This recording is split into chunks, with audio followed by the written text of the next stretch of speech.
dengan tidak ada pesaing untuk aku boleh meraih untung yang banyak. Segera pulang ke England, kumpul segala modal, bawa bisnes dan bina bisnes di sana. Tuan-tuan, cerita ni kebanyakan orang dah tahu tentang, tetapi orang bercerita tentang mentality. Manusia ada mentality positif, manusia ada mentality negatif. Sebagai menjawab soalan tadi, sekiranya kita gunakan mentality negatif, maka nescaya apa kita akan buat? Aku nak jadi maksiat banyak sangat, apa nak jadi hiburan berleluasa, apa nak jadi pada masyarakat kita. Mungkin kita hanya duduk di rumah kita dan menunggu imam Mahdi, kalau tidak. Tetapi mungkin ada orang lain yang Masya Allah bila mendengar kisah ini, dan kemudian Masya Allah, inilah dia peluang tuan-tuan. Sebab dai adalah satu amalan yang Allah sangat sayang.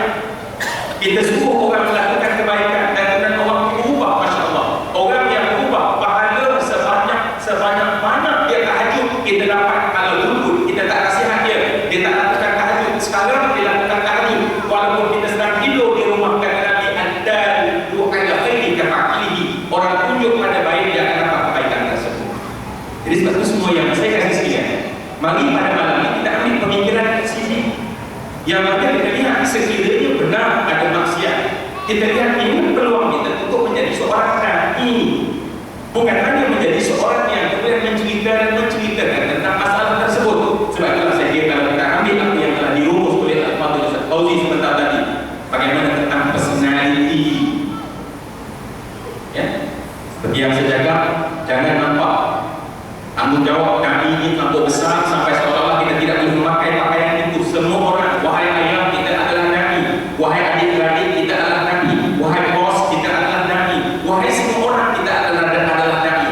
Personality yang disebut oleh Al-Fadhil Ustaz Fauzi sebentar tadi, dan Rasulullah dan Ustaz Fauzi contohkan, Masya Allah, alangkah kita. Masakan tidak semua yang saya kasihkan, nak contohkan saja cantiknya Nabi itu menjadi personality. Sebab personality dia ambil daripada perkataan personality, topik yang digunakan oleh orang-orang dulu yang diletak di hadapan mereka, dan orang nampak kita pakai topik tersebut. Dan Rasulullah SAW diceritakan umuman bercerita tentang Nabi. Contoh tuan-tuan, bila Ustaz Fauzi ceritakan tentang personality, umat banding berkata, kami bila melihat Rasulullah punya makanan, Rasulullah makan, Rasulullah punya katanya roti dan kacang gula dengan tuan-tuan jangan ada, insyaAllah, ya.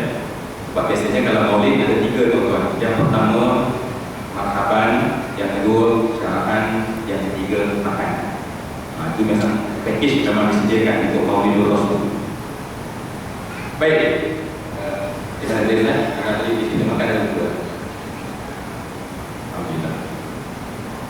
Bila Rasulullah SAW kata umat dan mengunyah makanan, kami tidak mampu mengalih pandangan melainkan melihat betapa indahnya Rasulullah mengunyah makanan. Bukan banyak. Tengok orang mengunyah makanan best.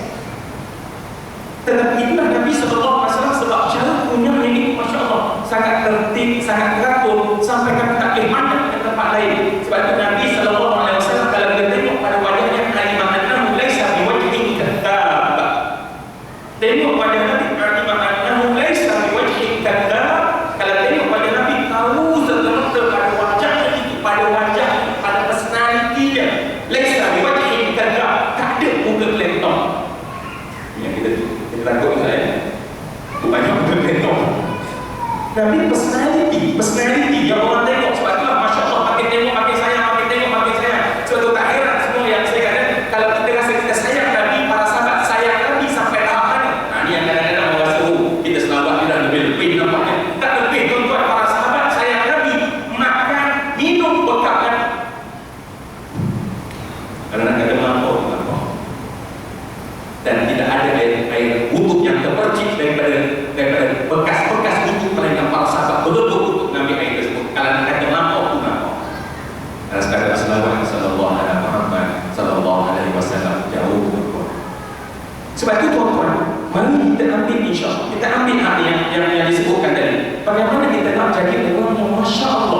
paling tidak saya kalau boleh semua yang saya mari kita jadi orang yang Rasulullah itu paling mudah. Kalau tadi Masya Allah susahnya bila kita mendengar ya warahmatullahi wabarakatuh atau dibanding lima dalam kisah yang dibawa oleh Ustaz Fauzi sebentar tadi dibanding dengan kayu dilongkarkan ulang dibanding dengan kayu sampai pecah mengalir darah pada betis Nabi, mengalir darah dan bertakung dalam kasut Nabi, dan Nabi seperti yang disebut oleh Al-Baqir tadi Masya Allah pada tangan dan berdoa. Kalau upaya tuan-tuan, mari kita buat kesenian yang baik, sentiasa senyum. Jom kita tekan insyaAllah sebentar tahun ini insyaAllah kita berubah tuan-tuan satu pada kita menjadi orang yang paling banyak memberikan senyuman. Sebab itu Nabi adalah orang yang paling banyak memberikan senyuman. Sebab itu semua yang saya hormati bila pergi medan Uhud Masya Allah, dan saya kata lihat Rasulullah jatuh dalam lubang, dan kita tahu bagaimana pipi baju besi meradap pipi Nabi, menanggal dua dengan Nabi SAW saat menipis darah yang banyak pada ketika itu. Para sahabat menampung darah tersebut sambil berkata kepada Rasulullah SAW, ya Rasulullah, doakan agar orang Quraisy dilaknat oleh Allah. Dalam keadaan kosong menggelending kesakitan dan darah mengalir, sebab Nabi adalah manusia seperti kita yang merasa sakit bila disakitkan. Dalam keadaan leleh darah itu dan dalam keadaan mengalir tertakuk dalam telapak tangan para sahabat, apa kata Rasulullah? Aku diutus oleh Allah sebagai seorang dai dan pemberi rahmat, dan bukan sebagai seorang pemberi laknat. Dan dalam keadaan itulah semua yang saya kasihkan saya nak bawa kita sama-sama bila Rasulullah bangkit pada ketika ini. Rasulullah bangkit kerana barisan hadapan telah musnah, dihentam oleh tentera Sayyidina Khalid Al-Walid yang belum Islam pada ketika itu. Maka wanita yang datang dari belakang menepung Rasulullah SAW. Saya nak kongsi tuan-tuan. Kata seorang wanita, saat itu kami mencari Rasulullah SAW dalam keadaan orang-orang kafir menaiki dan menduduki Jabal Rumah, dan kemudian mereka duduk posisi tersebut dan melepaskan anak-anak sebanyak-banyaknya, dan Rasulullah bangun dalam rumah tersebut dalam keadaan anak-anak berwarna gelap seperti hujan yang sedang lalu di atas kepala Nabi. Kata sahabi yang ini apa dia kata? Aku melihat Rasulullah SAW memberikan senyuman yang paling manis pada Nabi pada ketika itu. Tuan-tuan boleh bayangkan tuan-tuan, ketika dalam keadaan sakit berserakan dan anak panah dan musuh yang dalam mengamuk kepada ketika itu, tapi Rasulullah pasti memberikan senyuman. Apa tuan-tuan? Tujuannya adalah supaya kita semua menjadi seorang yang ikut Rasulullah SAW. Sebab itulah semua yang saya kasih dan saya hormati sekalian. Sebab itulah cabaran yang paling besar saya nampak bagi seorang kami adalah pemikiran. Sebab kita kadang-kadang tak jadi kami tetapi jadi kami. Kita suka menghukum tuan-tuan tetapi tidak memberi jalan. Bila kita banyak menghukum dan tidak memberi jalan, kita tidak jadi Nabi SAW. Kita hanya kata, oh ini tak betul, ini tak betul, ini haram, ini haram, tetapi kami jalan yang baik. Maka sebab itulah rangkuman daripada kita, insyaAllah setiap orang adalah Nabi. Kita sebagai ayah, kita mainkan peranan sebagai Nabi. Bila anak kita tidak baik, inilah tujuan untuk kita betulkan. Bila anak murid kita tidak baik, inilah masanya. Bila kawan kita tidak baik, inilah masanya. Maka sebab itulah pemikiran seorang Nabi, semua yang saya kasihkan, mungkin kalau kita dirangkumkan, yang pertama adalah seorang juru nasihat. Kita adalah juru nasihat. Yang panjang lebih biasa ni. Sebab juru nasihat, sebelum nasihat kita menjadi telinganya gemar untuk mendengar terlebih dahulu. Ini yang kadang-kadang tak tahan akhir telinga kan. Kadang-kadang anak kita pun tanya apa masalah, tu tanya masalah, oh okey dah, tak nak dengar. Baik, semua yang saya sebab nasihat ni tuan-tuan, kalau kita tengok apa maksud nasihat? Nasihat itu sendiri. Bila disebut nasihat, kalimah nasihat dalam bahasa Arab bermaksud nasahtul tiada dan nasahtul asal. Perkataan asal daripada kalimah nasihat bermaksud menjahit baju ataupun menapis madu. Maksudnya adalah apabila baju seseorang koyak, maka perbuatan menjahit baju itu adalah merupakan nasihat. Maksudnya apa tuan-tuan? Apabila berlaku yang disebut oleh Al-Fadhil, hadis yang disebutkan oleh Fauzi sebentar tadi, kita menerima mungkar, maka telah lalu koyak, maka datang kita jahit baju koyak itu. Maknanya jangan merabakkan. Setengah orang ada kata, oh saya nak nasihat tetapi orang makin sakit. Kita nak nasihat tapi makin orang penipu. Kita nak memberi mengajar tetapi orang makin payah. Maka sebab itu, marilah kita menjadi juru nasihat. Dalam kesempatan ini kita bincangkan lagi bagaimana nak melengkapkan sebagai juru nasihat yang betul. Dan kemudian yang ketiganya adalah bagaimana untuk menjadi seorang juru Islam, orang yang mendamaikan manusia. InsyaAllah kita bukan sekadar menyeru, tetapi kita menasihat, bukan sekadar menasihat, kita mengislahkan. Maka pada ketika itu, InsyaAllah inilah umat yang terbaik yang diajar oleh Nabi Sallallahu Alaihi Wasallam. Baik, terima kasih kepada Profesor Zulmi. Jadi saya kira saya pun tak nak menguraikan banyak panjang lah. Ya, sebab saya kira kita pun faham tidak lagi orang kata pelantikan kita. Ya, sama-sama kita terus berdakwah, ya, terutamanya yang berkaitan dengan soal akidah. Sebab sekarang ni cabaran kita ni soal akidah, masya-Allah. Ya, gerakan-gerakan yang kita pun tahu pasal Kristiannya, ya, sampai mereka yang dalam agama Islam sendiri pun bermasalah. Ya, kalau macam Syiah kita akan cerita lah, kalau pun dah tahu. Ya, sila di Syiah. Ya, Syiah. Tak ada, tak ada. Ya, alhamdulillah. Kalau ada tobat saja lah. Nanti nak cakap dengan orang Syiah. Ini sekarang PTW lah. Cuma dia ngomong dengan buku dia tak ada lah.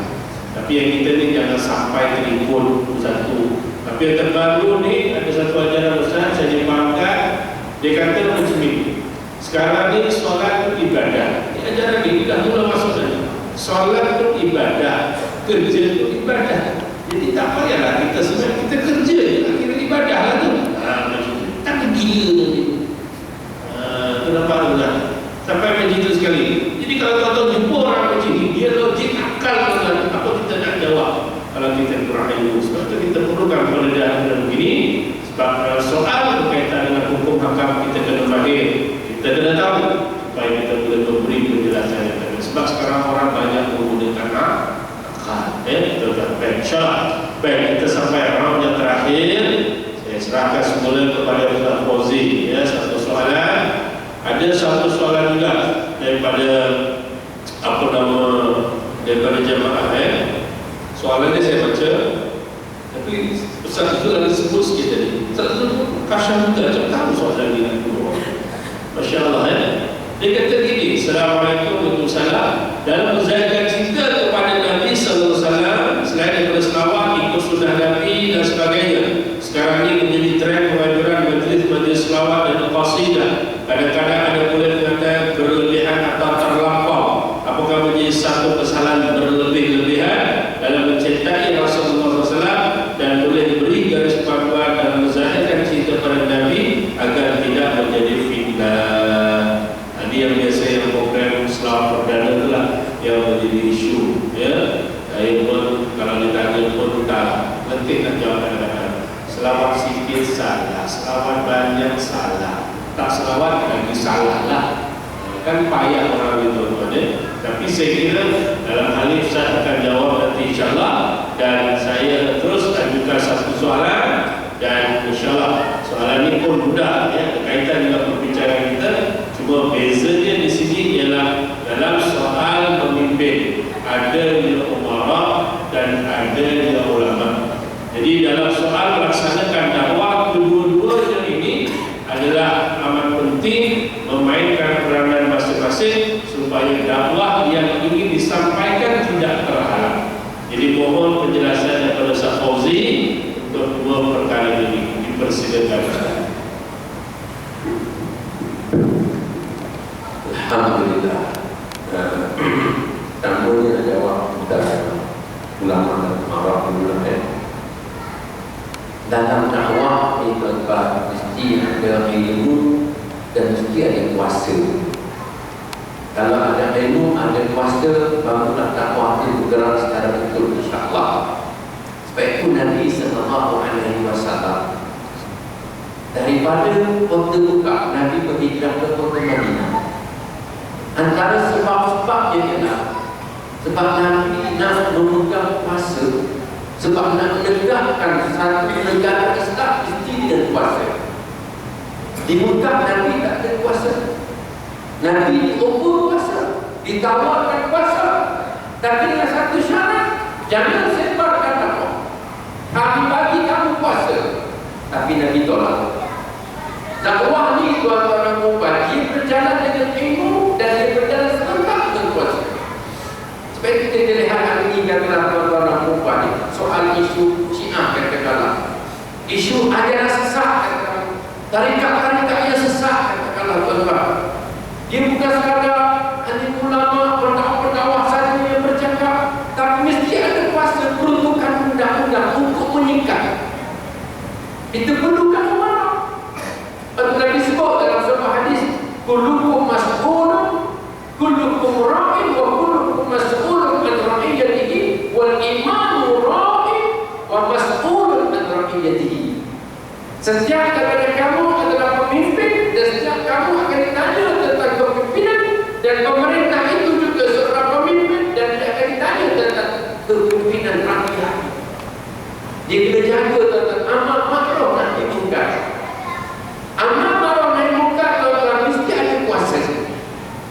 Dan satu benda munkar ialah datangnya, zahirnya, berleluasanya ajaran-ajaran dakwah yang sesat. Maya siang sekali, malam sekali, maya 3 waktu saja. Dah ada waktu kan? Tak perlu pergi haji ke Mekah, sekadar cukup tawaf rumah tu guru dia. Tawaf rumah tu guru tu 40 kali ganda baik daripada tawaf di Baitullah Al-Haram. Nampak? Orang macam ni tuan-tuan, karena kita cakap kita tidak cakap. So kita perlu undang-undang tuan-tuan ada pada tangan pemerintah. Al-Umara, Al-Ulama, ulama tuan-tuan, dia kena bagi nasihat yang betul kepada umara. Umara pula kena dengar cakap ulama. Sebab tak semestinya umara pemerintah dia tahu semua-semua tentang agama. Fas'alu a'lal dzikri in kuntum la ta'lamun. Tanyalah kepada orang-orang yang tahu, kata Allah, sekiranya kamu tak tahu. Maka kena bergabung. Bila bergabung cantik tuan-tuan puan antara ulama dan umara, maka kita akan dapat sekat benda-benda munkar dan dapat kita buat banyak lagi benda-benda ma'ruf. Tu bayangkan tuan-tuan dan puan terhadap Allah. Di masjid Jahis nak buat pun, tetapi pemerintah sekat tak boleh buat. Jadi tetap amal ma'ruf tak pula. Tetap tiba-tiba ada pula grup lain, kita nak buat konsert campur laki-laki perempuan dan kita akan edarkan Allah. Pemerintah kata kita sokong. Apa jadi? Maka bermasalah benda-benda munkar dalam negara. Betul tuan-tuan, amal ma'ruf, nak suruh orang buat baik, nahi munkar, nak cegah kejahatan, mesti itu benda. Satu, ilmu yang betul. Yang kedua, tidak puasa yang ada. Sebab itu Nabi bukan waktu Madinah, Nabi berpuasa, Nabi umar dan Nabi juga ulama. Apa berlaku tuan-tuan? Di kota Madinah orang-orang Yahudi belok, orang-orang yang dikhianat dengan Rasulullah. Dia telah menentang pihak Madinah, mengkhianati penembakan Madinah. Mereka membantu orang-orang Arab musyrik Mekah dalam peperangan Ahzab. Orang tua Nabi yang kuasa yang ada tuan-tuan, Nabi Allah dan sihir orang-orang Yahudi daripada kota Madinah dengan kuasa yang ada. Nabi tak berceramah tuan-tuan, Allah putus sebab mereka melakukan perbuatan. Nak kembali kepada persoalan daripada SMS tadi tuan-tuan. Ya, hari ini tuan-tuan, apa? Melaka berselawat, Terengganu berselawat, Lumpur berselawat. Tuan-tuan dan puan, berselawat ni bukan tempat. Berselawat ni adalah tugas orang beriman. Inna Allah wa malaikatahu yusalluna 'alan nabi ya ayyuhalladzina amanu sallu 'alaihi wa sallimu taslima. Sesungguhnya Allah dan para malaikat sentiasa berselawat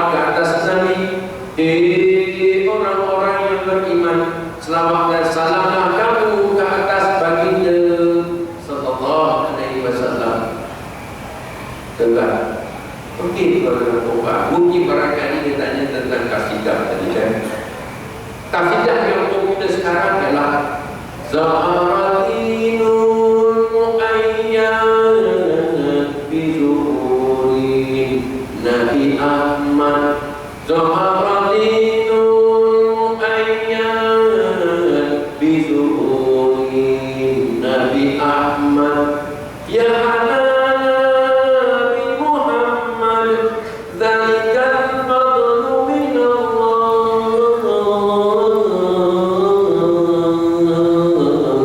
Allah. Ya Hanana, Ya Hanana, Ya Hanana, Ya Hanana. Itu paling populer sekarang.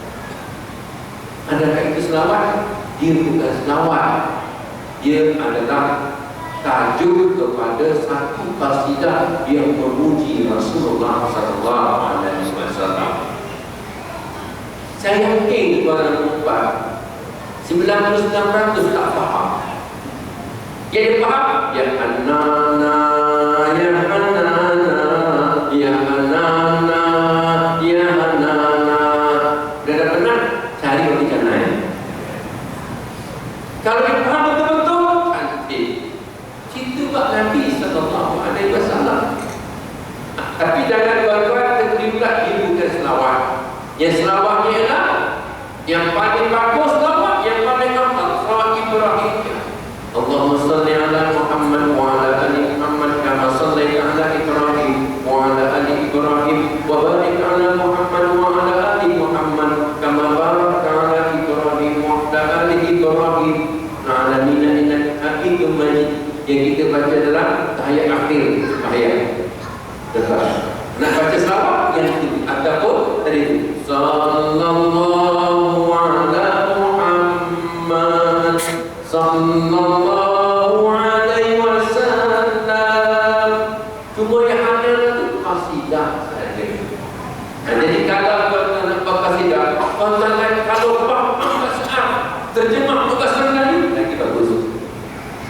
Tuan-tuan, okey. Tuan-tuan aku pandangan Allah.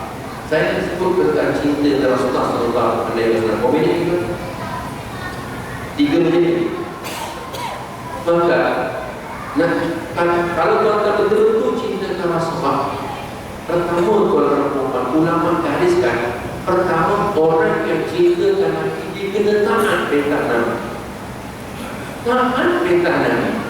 Apa-apa saja perintah Rasulullah. Zaman Nabi dulu tuan-tuan, sahabat-sahabat daripada Kota Mekah berhijrah ke Kota Madinah masih lagi minum arak. Termasuk anak Nabi Abu Talha masih lagi minum arak. Sebab belum turun lagi ayat tentang pengharaman arak. Bila turun ayat ya ayyuhallazina amanu innamal khamru wal maisir wal ansab wal azlamu rijsun min 'amali syaitan fajtanibuhu la'allakum tuflihun. Orang beriman sesungguhnya arak judi sebab berhala-hala nasib itu kerja-kerja keji daripada syaitan. Jauhilah kamu semua. Turun ayat ini tuan-tuan, sahabat yang tengah mengadap hukum Allah, mengadap keras Allah, mengadap jam Allah tuan, mereka curahkan air arak penantan, curahkan jam arak tuan, jam yang ada air arak tuan ke bumi. Tempayan arak mereka pecahkan tuan. Taatnya perintah Allah dan Rasul. Kalau saya Nabi bertentangan perintah Nabi. Nabi kata laki-laki jaga pakai laki-laki, orang perempuan jaga pakai orang perempuan. Jangan pula laki-laki nak jadi perempuan, perempuan jadi laki-laki. Nabi dah buat ketetapan hukum akak. Orang perempuan tidak akan berhias cukup bulu kening. Bakal ambil kisah 2 minggu. Kalau bagi itu lepas. Itu memang dah ketetapan hukum dari Rasulullah. Taat dan taat. Kalau saya Nabi sallallahu alaihi wasallam nombor 2, saya Nabi kalau perempuan ikut sunnah Nabi. Sunnah Nabi sama ada perbuatan, perkataan dan senyum. Senyum itu sunnah Nabi juga. Apa yang Nabi buat sahabat sama ikut. Nabi telah sembahyang Allahu Akbar, sahabat ikut jadi makmum tak. Tiba-tiba sahabat melihat Nabi tanggalkan selipar, tanggalkan sandal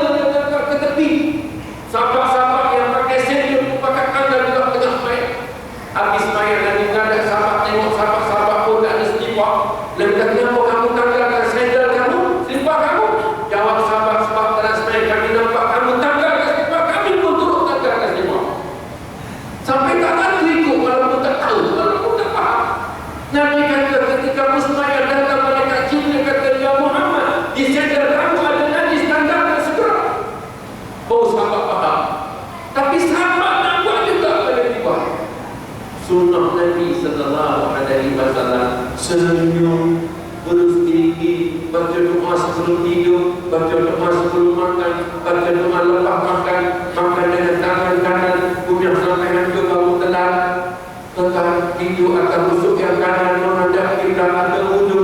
Sunnah Nabi sallallahu alaihi wasallam. Kalau sayangkan Nabi tuan-tuan, amalkan sunnah Nabi. Tuan-tuan, man ahabba sunnati faqad ahabbani. Siapa sayang cinta ke sunnahku, maka sesungguhnya dia telah sayang dan cintakan aku. Tuan-tuan, nombor 3 orang rumah pertahankan Rasulullah. Pertahankan Nabi. Jangan sampai ada orang menghina Rasulullah sallallahu alaihi wasallam. Kalau ada penghinaan, kena ada benci pada mereka, tuan-tuan.